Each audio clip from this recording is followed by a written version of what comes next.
Whaatalafantu Telefola Radio Samoa le nei fo i aso tofi, alo mai o tala mo le nei fo i tae au.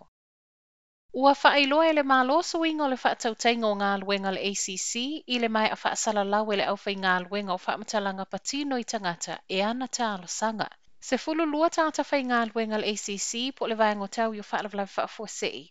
Na whailoa mai le leitio ni usila na nafi ua whaamalo lo a o su e le whaasala lau o whaamatalanga whaatatau i manu ango clients, ma toi a musia i lunga le Snapchat. O ni whaalau i loa na whaate ia i le toate le saile mauta fono ana nafi.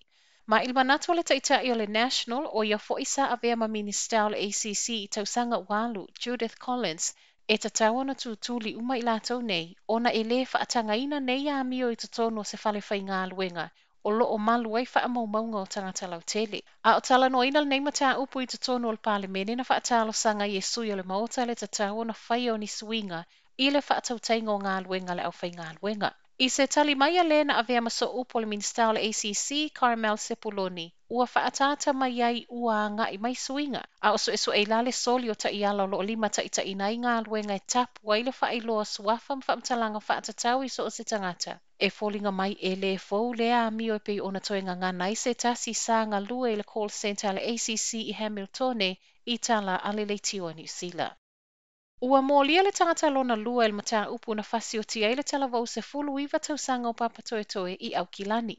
O misiona te telo na maliu mafua i manuanga o na upulufana, ma o la au malosi nei na ta ua mai i mangele i le aso se fulu ono le masina nei. Ono le tu ngao manuanga o petelo na umai lava lona soifua i le mautanga sengase i Middle Moor. Tolo se fulu tasi tausanga o le ua toa lua i ai tangata ua mōlia il mata upu le nei, ma ele i mamau atu na toi alua i tutono le ofisa o leo le na mua i mōlia, ma e tolu sfultasi fo i tausanga o lona soifua. O ana nafi na whaamauti no mai e leo le mōlia o le isi tangata whaupopo i le mata upu le nei, i le taimi nei e leo sa i lia leo nisi ese fe so ta i le fasi o tio pe telo, ma o le soe tu wai le tangata lona lua le nei wa mōlia i lumo le whaamsinonga whaitu ma loi manukau. O le o ngā totono o Novema lea ua whaatata mai ai e le o mauti noa, e toe fo i ei whanau a onga tūlanga lua. O le aso se fulu lima o Novema lea na whaailo mai e le minister a onga Chris Hipkins mō vasenga e o atu i le vasenga valu i totono o Aukilani, ma se vaenga o Waikato. O Aukilani ma Waikato o lea ua tutusa nei le lapata inga vaenga tolu face mua, e pei o nā la whae mai ei Waikato i le tau nei. Ma o le iei pea i lea vaenga e le o mawhai ona toe fo i whanau a onga. E le iei se tala po le ale tonu o vasenga iwa ma vasenga se fulu. Pa ule saunua ngā Hipkins o loo wa ai i ai e toe fo i vasenga nei se taimi vave. E ese manatu whaali e le whaasilsilanga wa au mai e le malo. Ma a o ta oto o se aso e le o mauti noa. Ua iei manatu o le ave o vasenga e whaia i whafo o potu a onga. E tu i titi ei le pepesi po o le vai fo i o whanau a onga e o atu i a onga i aso ta itasi o le vai aso. Saunoa Dr. Jen Russell o se itasi e ngalua il whale mai o tamaiti au kilani tala ale News Hub o le tūlanga maua lunga o le lamatia o le toe tatala wa onga e le o whanau a o le afia i o tangata mātutua o lātou a inga e le o whaia tui. Ua iei tala o le whaapu o aso po o le periota o lo whaanofo e seipa se taunu o mai fafo. O le aso nafi na tu e fafonga mai ei suinga mō no whanga whaanofo e sea peitai o le ana toe tu mai i le aso ma o lo tali ai nei po o le ase isi whaai unga le malo. E se fulu whaaso leo lo whaanofo e sei tangata whai malanga mai atunu i fafo. Ma i reporte le News Hub ana nafi, ta ua mai ai e ono tu mai i lalo i le fitu aso.